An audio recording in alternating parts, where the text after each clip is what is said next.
Defense Counsel Advocate Charles Mnisi had asked for more time to cross-examine lead investigator Brigadier Bongani Gininda on behalf of accused number 1 in Muzi Sibiya. Now, you might remember, Mnisi had taken over Sibiya's defense following the death of Advocate Thulani Mngomezulu in December last year and requested more time to prepare and ensure that his client has a fair trial. But now, Meyiwa's brother Sifiso has also written to the Judicial Service Commission on behalf of their family, asking for the removal of Judge Ratha Mokgoatlheng. In fact, he cited, amongst other things, alleged bias towards the prosecution. Watching all these developments is our senior reporter, Chriselda, who's joining us now live from just outside the High Court in Pretoria. And Chriselda, so many moving parts around this incredibly protracted case. It's been some time since we've been there. It's, I suppose, worth walking us through how we got here.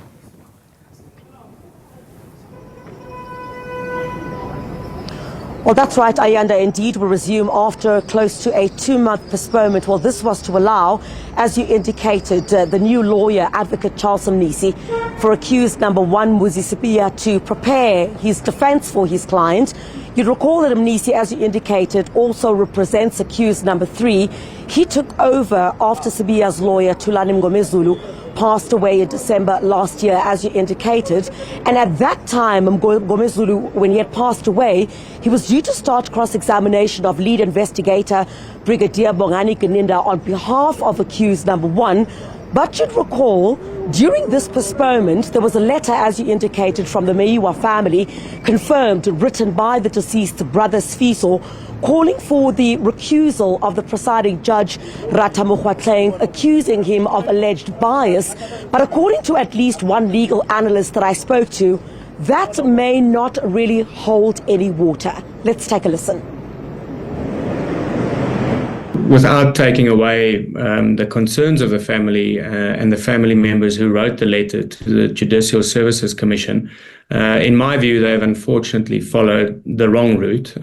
Should they feel that the judge is acting in a biased manner and is not presiding over the matter appropriately, then an application for the judge's recusal must be made, and it must be made by one of the parties before the judge. So in other words, the NPA is acting on behalf of the Meyiwa families or family who has been obviously affected by the murder of Senzo Meyiwa, and the NPA accordingly, should they feel that the judge is not acting in an unobjective manner and is not presiding over the matter appropriately, then they will have to bring an application for the judge to recuse himself from the matter. There are numerous concerns which the family has raised in the letter. One of which, the fact that the so-called second docket, where Kelly Khumalo has been identified as a possible suspect, has not been prosecuted. Now, that complaint should be lodged with the NPA. The judge presiding over the pending matter at the moment has no say over that matter, and it is, of course, the NPA who decides whether they're going to prosecute the matter or not, and the judge is merely there to adjudicate over the matter. So that complaint they must bring up with the NPA. But yes, I unfortunately think that they have not followed the correct route, and accordingly, I don't think that this complaint, which has been sent to the Judicial Services Commission, should delay the matter any further. Once again, if the NPA believes that the judge has not acted in an objective manner, then they can bring an application for him to recuse himself, and he will then decide whether he should be recusing himself or not. Then secondly, the accused number 3 is the attorney who has now taken over from accused number 1's attorney, and accordingly he was given an opportunity to familiarize himself with the record and what has transpired. It is, of course, to his benefit that he has been in the matter from the outset. He has been given sufficient time in order to do this, so I don't think that should cause any further delays in the matter.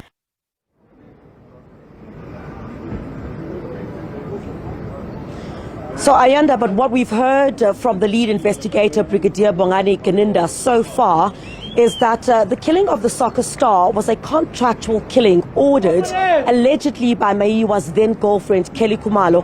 And that came, according to Gininda, from the confessions of accused number 1, Muzi Sibiya, and accused number 2, Bongani Ntanzi. Let's take a listen to that.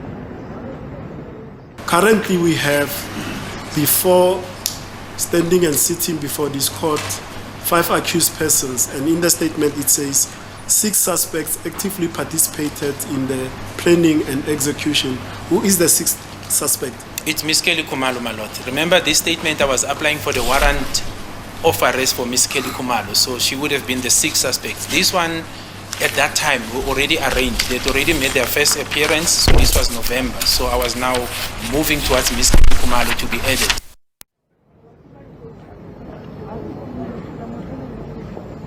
All right, Ayanda, but while we have heard that there were alleged monies exchanged between the accused, Gininda has repeatedly pointed out that Kelly Khumalo was the trigger point. But the big question here was there any bank transactions or money paid from Kelly Khumalo to the accused? Let's take a listen to what we've heard inside court. How much was paid? My lord, the amount that I can recall, for example, with the accused number 2, he says he was given 15,000 first. That's accused number 2. Okay. Insofar, and you'll find it in Exhibit HA and JJ. And then subsequently, then he was given 30,000. So if you conclude that amount, it goes to 45,000. I think accused 1 also in his confession indicates the amount he received. I just don't know. I don't recall the exact numbers, my lord. But insofar as accused number 2, I do recall that it comes to a total of 45,000. And who paid these amounts? Do you know? My lord, it is clear. It's indicated in Exhibit JJ. Accused 2 indicates who gave him the money. The balance was given by accused number 5, the 30,000 to accused number 2. Who was the source of this amount or the payment? It was the accused, my lord, because I'm dealing with evidence. The accused paid the other accused. That's the evidence that we've got. But the indication is that the contractual or the sparking point is Ms. Kelly Khumalo. Is there any chain of money from Ms. Kelly Khumalo to the accused? No, not electronically, my lord. There's no electronic evidence. In other words, money being transferred from her bank accounts to the accused.